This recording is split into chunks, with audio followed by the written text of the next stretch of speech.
நமஸ்காரம். நான் ஆஸ்ட்ரோ அமிர்தா பேசுகிறேன்.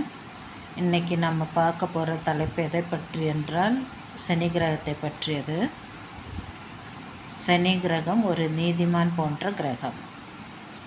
இது நமக்கு தெரிந்ததே. அது மட்டுமின்றி நமக்கு உடல் நலம் எப்பொழுதும் சீராக இருக்கவும், நமக்கு தொடர்ந்து நாம் செய்யும் வேலையில் நல்ல முன்னேற்றம் இருக்கவும், மேலும் நாம் இடும் நல்ல கட்டளைகளை மற்ற நபர்கள் ஏற்றுக்கொண்டு நாம் கொடுத்த வேலையை நல்ல பக்குவமாக முடித்து நமக்கு அந்த வேலை மூலமாக நல்ல லாபத்தை ஈட்டித் தரவும், மேலும் நமக்கு சமுதாயத்தில் நல்ல அந்தஸ்து உண்டாகவும், நம்முடன் சமுதாய மக்கள் நல்ல விதத்தில் நல்ல தொடர்பில் இருக்கவும், இது போன்ற பல நன்மைகள் நம் வாழ்வில் நமக்கு கிடைக்க நிச்சயம் சனீஸ்வர பகவானின் நல்ல அனுகிரகம் நமக்கு மிகவும் இன்றியமையாதது.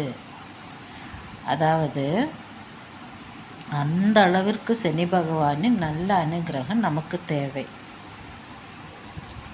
ஒருவேளை நமக்கு நான் மேற்கூறிய நன்மைகள் போதுமான அளவிற்கு நம் வாழ்வில் இல்லை என்றால் என்ன செய்ய வேண்டும் என்றால், ஒவ்வொரு மாதம் வரும் அமாவாசை திதி அன்று நம் முன்னோர்களுக்கு உரிய வழிபாடு செய்வதோடு, மாதம் இருமுறை வரும் பிரதோஷ வழிபாட்டில் பங்கு கொண்டு 108 முறை சிவசக்தி நந்தீஸ்வர பகவானே சரணம் நமகா என்ற தெய்வ நாமத்தை மிக பக்தியுடன் சொல்லி, நம்மால் இயன்ற தெய்வீக பொருட்களை கோவில் அர்ச்சகரிடத்தில் கொடுத்து அதை தெய்வ வழிபாட்டிற்கு எடுத்துக்கொள்ள வேண்டும் என்று சொல்லிவிட்டு வந்துவிடவும்.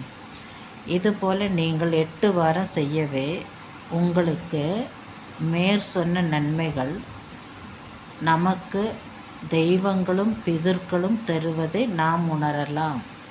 அதாவது உங்களுக்கு நான் மேற்சொன்ன நன்மைகள் தெய்வங்கள் நீங்கள் வழிபடும் தெய்வங்களும் பிதர்களும் நல்ல நன்மையாக தருவதை நீங்கள் உணரலாம். மேலும் நீங்கள் உங்கள் வாழ்க்கையில் அடிக்கடி ஏழை எளியவர்களுக்கு, அதே போல் ஊனமுற்றவர்களுக்கு உங்களால் இயன்ற உதவிகள் செய்து வர நிச்சயம் உங்களுக்கு சனீஸ்வர பகவானின் நன்மைகள் தாராளமாக வாழ்க்கையில் வந்து கொண்டிருப்பதை நீங்கள் உணரலாம். ஏனென்றால் சனி கொடுப்பதை யாராலும் தடுக்க முடியாது. சனி பகவானுக்கு எப்பொழுது நன்மை செய்வது, அதாவது பிறருக்கு பொருட்களை தானமாக கொடுப்பது என்றால் அவ்வளவு பிரியமான ஒரு தானமாக சனீஸ்வர பகவான் ஏற்றுக்கொள்வார். எனவே நீங்கள் மற்றவர்களுக்கு உபகாரம் செய்யும்போது நிச்சயம் சனீஸ்வர பகவான் உங்களுக்கு வேண்டிய நன்மைகளை உங்கள் வாழ்க்கையில் நல்ல நன்மைகளை அள்ளி கொடுப்பார்.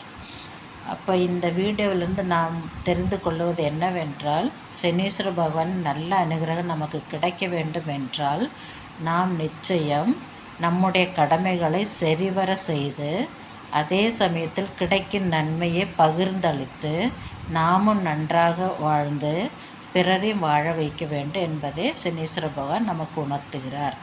எனவே உங்களுக்கு இந்த வீடியோ பிடித்திருந்தால் மற்றவருக்கு இந்த வீடியோவை ஷேர் செய்யவும், அதேபோல் சப்ஸ்கிரைப் செய்ய மறக்க வேண்டாம். Bye from astro Amrita.